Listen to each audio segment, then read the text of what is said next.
ہم نے تو شیطان والا کام شروع کر دیا ہے۔ جو بندہ مر جاتا ہے اس کو تو شیطان بھی چھوڑ کر چلا جاتا ہے، مگر ہم لوگ شیطان سے بھی بڑھ کر کام کرتے ہیں۔ وہ کیسے کرتے ہیں کہ ہم کو جنازہ آتا نہیں اور امام صاحب کے پیچھے کھڑے ہو جاتے ہیں۔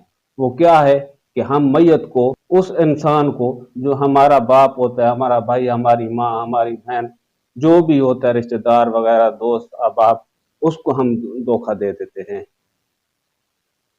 ہم شیطان والا کام کرتے ہیں، بلکہ شیطان سے بڑھ کر کام کرتے ہیں۔ ہمیں جنازہ نہیں آتا لیکن امام صاحب کے پیچھے کھڑے ہو جاتے ہیں۔ اللہ اکبر! تو یہ دھوکہ ہے، یہ شیطان سے بڑھ کر کام ہے، جو شیطان بھی نہیں کرتا۔ انسان مرتا ہے تو شیطان چھوڑ دیتا ہے اس کو، لیکن ہم لوگ نہیں چھوڑتے۔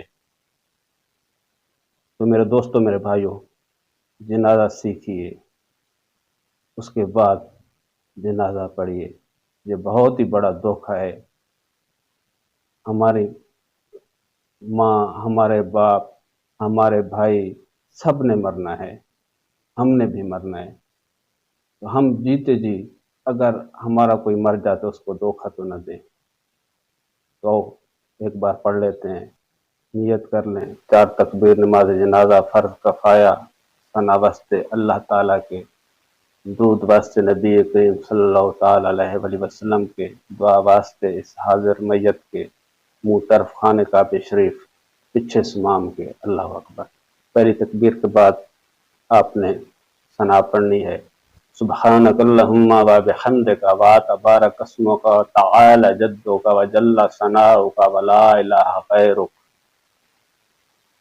اس کے بعد امام صاحب اللہ اکبر کہے گا، تکبیر پڑھے گا، پھر درود پاک پڑھنا ہے، اللہم صلی علی محمد وعلی آل محمد کما صلیت وسلمت وبارکت ورحمت وترحمت علی ابراہیم وعلی آل ابراہیم انک حمید مجید۔ پھر امام صاحب تکبیر کہے گا، پھر میت کی دعا پڑھنی ہے، اللہم اغفر لی حینا و میتنا و شاہدنا و غائبنا و صغیرنا و کبیرنا و ذکرنا و انثانا، اللہم من احییتہ منا فاحیہ علی الاسلام ومن توفیتہ منا فتوفہ علی الایمان۔ تو دوستو، پھر امام صاحب نے تکبیر پڑھنی ہے اور دونوں ہاتھ چھوڑ دینے ہیں اور سلام پھیر دینا ہے، السلام علیکم ورحمۃ اللہ، السلام علیکم ورحمۃ اللہ۔ تو میرے دوستو، اسی طرح جنازہ پڑھنا ہے، میت کو، فوت آدمی کو دھوکہ نہیں دینا۔ یہ شیطان سے بھی بڑھ کر کام ہے۔ امید ہے آپ کو میری بات سمجھ آ گئی ہوگی۔